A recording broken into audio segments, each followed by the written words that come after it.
Good afternoon, everyone, and welcome to the CANIE Climate Action Summit. I can't tell you how delighted I am to see all of you join us here today.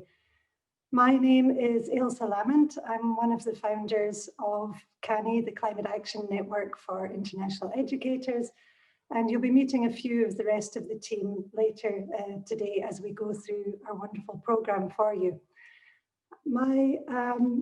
The programme that we have for you here today is jam-packed. We have 3 hours of wonderful speakers and presenters who are going to share their expertise, their experience, and their aspirations with you about how we work towards a greener internationalisation and a more sustainable environmentally international education sector. But first of all, I want to just point out that we have got 400 of you almost who are joining us today, and we're really excited to have so many of you from all over the world, and you literally do come from every corner of this planet, from every continent. We have, of course, because this is our first summit with a focus on Europe, as you would expect, we have more than half of the participants come from over 24 or 25 countries around Europe. But we also have a large contingent from the USA. We have groups from all over the world, including, I'd like to say a special hello to what looks like a whole cohort from the Spectrum Institute in Sri Lanka. We have people joining us today from Japan, Indonesia, Pakistan, Nigeria, Morocco, UAE, Costa Rica, Venezuela. So it really is incredibly international, as I suppose you would expect. I'm joining you here from Melbourne, Australia. And so I would like to just take a moment to acknowledge and pay my respects to the Wurundjeri people of the Kulin Nation, the traditional owners of the land on which I stand. And since we're meeting virtually, I'd also like to pay my respects to the traditional owners and custodians of lands from wherever our participants gather today. So, as I mentioned, we have this jam-packed programme, and because it's a virtual event, we are going to be moving along at quite a fast pace. But this is not going to be the last opportunity that you will have to talk to our panelists or our speakers. So we do want to make sure that this is a very interactive opportunity for you all today as well. So do get busy with the chat function and view that as you would if you were in your office and talking to your colleagues by the water cooler. That's your opportunity to share ideas, to share news, and to ask questions and get to know each other. You can also send questions and submit questions to the Q&A. So both with the chat and the Q&A, that's your way to communicate with everyone today. Do please check when you're sending messages, because sometimes the default goes to just sending messages to the panelists, for example, when in fact you might mean to send them to everybody so that everyone can see. So I know that you're all massive Zoom professionals now because of 2020, but if you do happen to get disconnected, please do just use the link that you joined this event on, and that will allow you to come straight back in. We have a few other ways that you'll be able to stay connected with CANIE, and one of them is this networking session. So immediately following our event today, we will be going to a networking session kindly hosted by Evelyn Renders from Radboud University, and it's going to be a great opportunity to continue the conversation.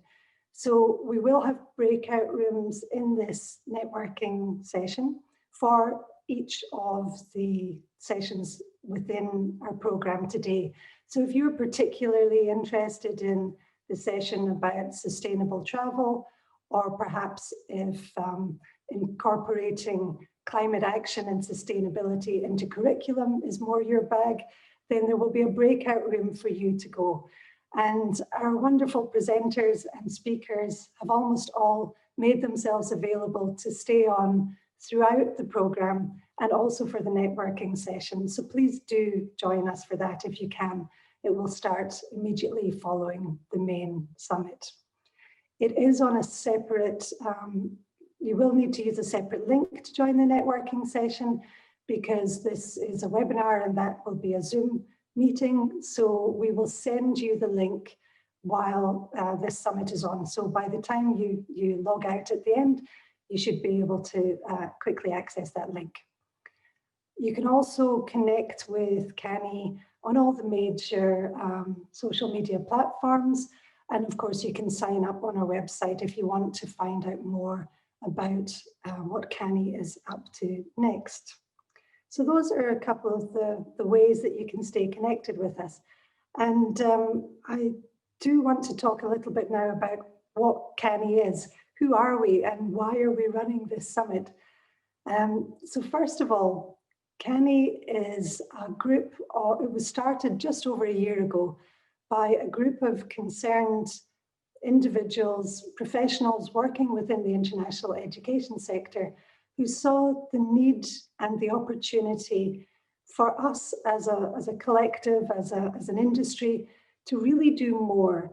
We could see that especially many higher education institutions are already doing fantastic and very valuable work around sustainability and climate action. That could be through their research, their teaching, or making their campuses and infrastructure more sustainable. But we saw that there was a gap. There was a gap when it came to international students, globally mobile students, study abroad, thinking about transnational, and also the actual emissions associated with student mobility and the whole work of the sector, the kind of back-end infrastructure that supports our sector. So we started CANIE to shine a light on those issues, to try and raise the collective ambition of our sector to really tackle this and to start putting environmental sustainability at the heart of everything that we do. And it seems that there's a growing number of people around the world who agree and see the demand and see the need for that kind of activity and platform. So as I say, we started just over a year ago. There are now around 2,000 people who have interacted with CANIE, whether by attending one of our previous summits or following us online. And so it's wonderful to see the growing interest and levels of engagement and awareness and consciousness around this incredibly important issue. So we don't try to replicate what other institutions do or what other organizations working in sustainability do. We recognize their strengths. We're here to really offer a platform where people can share their knowledge and expertise, where that can help us to identify where there might be some gaps so that we can accelerate and catalyze more action. And so that's part of what this event is all about today. So as I mentioned, we have 3 hours of really jam-packed program.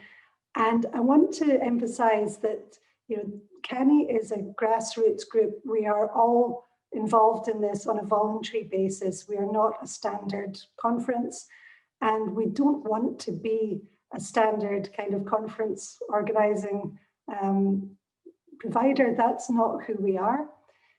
We don't have a secretariat. We don't have a staff. Everything that you see today has been put together by volunteers. And we want to remain that way. We want to stay open access, free. We want to provide, we want to be inclusive and work towards helping the sector both raise its collective ambition, but also build its capacity to really take action on climate change. So thank you again very much for joining and being part of this journey. We very much hope that you'll get a lot out of it today. And in particular, I would like to thank our sponsors for this event, NUFIC, the Dutch National Agency for Internationalisation in Education. And we're very, very grateful to NUFIC for their support. They've really been fantastic, and we couldn't be doing this without them. So thank you. So I mentioned that we have the CANIE team, and I'd like to introduce you to another key member of the team. So if I could ask CJ Tremblay in Vancouver to please say hello. Good morning, good afternoon, good evening, wherever this finds you. And so luckily for you, you won't be, although I'm the MC, you won't be just seeing my face all day in between each session. I'll be sharing the responsibilities with CJ Tremblay, and she'll be moderating some of the sessions today as well. CJ has played a key part in pulling this event together and has run the technical team out of Vancouver extremely professionally. And I wanted to also, just before we started, give CJ the opportunity to tell you about a very exciting new project that she's been working on with her new podcast. Hi, so thanks so much, Ailsa. I'm excited to share the screen with you. We did it individually for the summits in Australia, New Zealand, and in North America, so it's a treat to get to do it together. And another treat I am quite excited about is our CANIE podcast. Today, this discussion covers so much, and what we're just getting sort of the start of the discussions. And we wanted to do that to expose everyone to all the different possibilities and nooks and crannies where we can make change and sort of start setting bigger ambition. And that means that, and since everyone is so engaged, there's so many of you here, because you want to learn more. And so we hear you, we've heard you, and we are very excited to be launching the CANIE podcast, which is the CANIE Climate Dialogues. And we're very excited to be able to share our trailer, CANIE podcast trailer with you today, which you will be able to subscribe to and keep track on episodes on sort of Spotify and wherever it is that you find your podcast. So I think with that, thank you.